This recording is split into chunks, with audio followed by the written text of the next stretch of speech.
My education began in Boston, where I was born and raised, and I went to a grade school called St. Margaret's Elementary School in Dorchester, Massachusetts.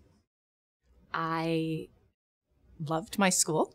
I had all of the regular subjects and then went through to high school. And it was my choice to go to an all-girls Catholic high school.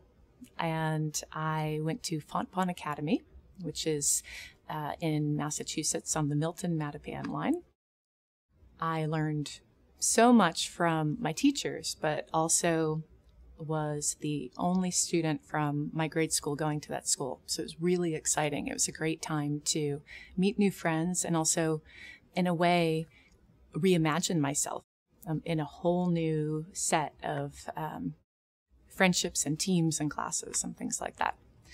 And from high school, I went to Harvard University in Cambridge and loved my classes, loved my friends, and took an unusual path at Harvard. I thought that I would study cognitive neurobiology or try to understand how it is that the human brain works. But my freshman year, I took one class in studio art, and I was hooked and completely sucked into this world of, making sculptures and paintings and taking photographs.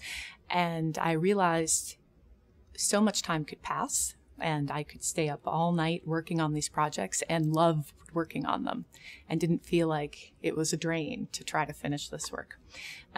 So it was a great fit for me. I had great faculty and was on a first name basis with my teachers, many of whom I'm still in touch with.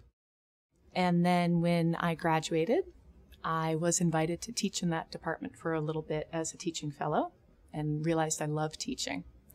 And eventually got a fellowship at a museum to teach in an education department.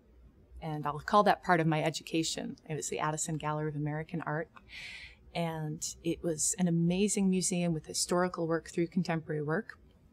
And I would write curriculum for classes and help teachers with connecting what the exhibitions were to their students and their students' work.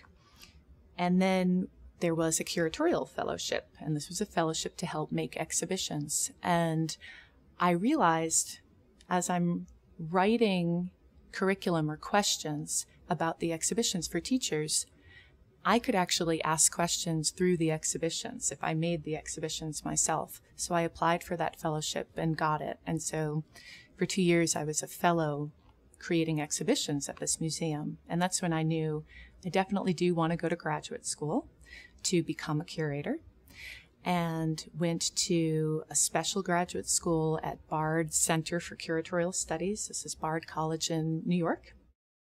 And there I got my master's in curatorial studies.